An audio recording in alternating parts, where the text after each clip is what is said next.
बच्चों, जब दो चार्ज पार्टिकल स्पेस में मूव करते हैं या कहीं पर भी मूव करते हैं तो उनके बीच में एक मैग्नेटिक फोर्स डेवलप होता है। इसको मैंने आपको बताया था। और साथ ही साथ बिकॉज ये चार्ज पार्टिकल्स हैं तो इनके बीच में एक कोलंबियन इलेक्ट्रोस्टैटिक फोर्स भी एक्ट कर रहा होता है। अगर चार्ज पार्टिकल लाइक हैं, सेम डायरेक्शन में मूव कर रहे हैं, तो देखा जाए तो इनके बीच में मैग्नेटिक फोर्स अट्रैक्टिव होगा। लेकिन जो इलेक्ट्रोस्टैटिक फोर्स होगा वो कैसा होगा? तो इलेक्ट्रोस्टैटिक फोर्स बेटा होगा repulsive. Electrostatic force like charges के बीच में हमेशा रिपल्सिव होता है। और जरा दोनों ही फोर्स को लिखते हैं। पहले हम लोग लिखते हैं मैग्नेटिक फोर्स को बिटवीन द मूविंग चार्ज। यहां मैं लिख रहा हूं direct magnetic force between the moving charge, FM. तो जरा बताओ मैग्नेटिक फोर्स कैसे देते हैं? तो इस मैग्नेटिक फोर्स का बेटा फॉर्मूला होता है 1/4πε0 c square into Q1 Q2 V1 V2 upon R square. Symbols अपने कॉमन सेंस में यूज किए जा रहे हैं। यहाँ पर c क्या है? स्पीड ऑफ लाइट है।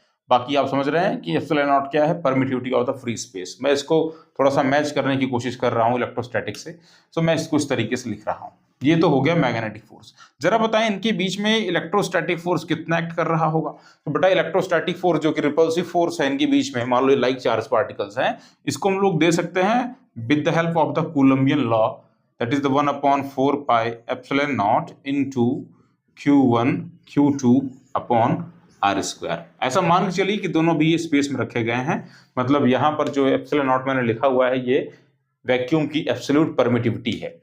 अगर मैं इलेक्ट्रोस्टैटिक फोर्स और मैग्नेटिक फोर्स को डिवाइड करूं, अगर इनको हम डिवीजन करें, सो डिवाइड जरा करें तो electrostatic force upon magnetic force, जरा देखें क्या मिलता है हमें। ये 1/4πε कैंसिल हो जाएगा। Q1 Q2 भी सब कुछ कैंसिल हो जाएगा, R स्क्वायर भी कैंसिल हो जाएगा। जरा देखिए हमें क्या मिलने वाला है। हमें क्या मिलेगा? हमें मिलने वाला है बेटा C square upon V1 V2। ये इस तरीके से हमें मिलेगा। यानी कि हम लोग अगर समझना चाहें तो देख सकते हैं कि अगर मान लो कि दोनों ही चार्ज पार्टिकल सेम स्पीड से मूव कर रहे हैं, अगर ऐसा हो जाए कि चार्ज पार्टिकल सेम स्पीड से मूव करें, लेट्स ये ऐसा भी मान लेते हैं, तो जरा देखो ध्यान से उस केस में जो इलेक्ट्रोस्टैटिक फोर्स और जो मैग्नेटिक फोर्स है बेटा, इनका रेशियो क्या बन के आ रहा है? ये बन के आ रहा है C square upon V square. C square upon V square. V1 की वैल्यू भी मैंने मान लिया। मान लो ऐसा हो जाए, ऐसी गुंजाइश है कि दोनों सेम स्पीड से जा रहे हैं।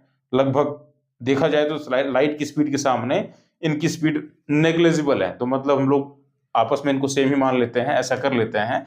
तो आप जानते हो बिकॉज C काफी ज्यादा है देन द V, तो C स्क्वायर बहुत बहुत ज्यादा होगा देन द V स्क्वायर।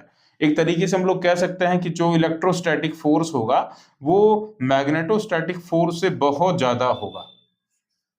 यहां से ये रिजल्ट सामने आ रहा है। Since any massive particle can never attain the speed of the light, so electrostatic force will be always much more greater than the magnetic force। इस बात को याद रखेंगे हमेशा आप लोग, सभी लोग, ठीक है। ये कुछ इस तरीके से रिलेशन था।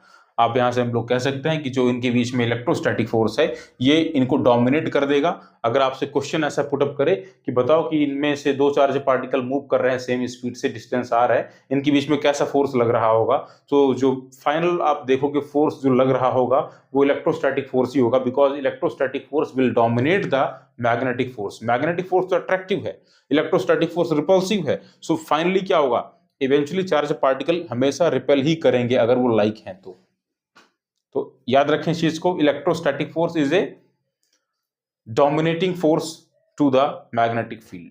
ठीक है, याद रखेंगे इस चीज को, ये मैग्नेटिक फील्ड को डोमिनेट कर देता है। Thank you.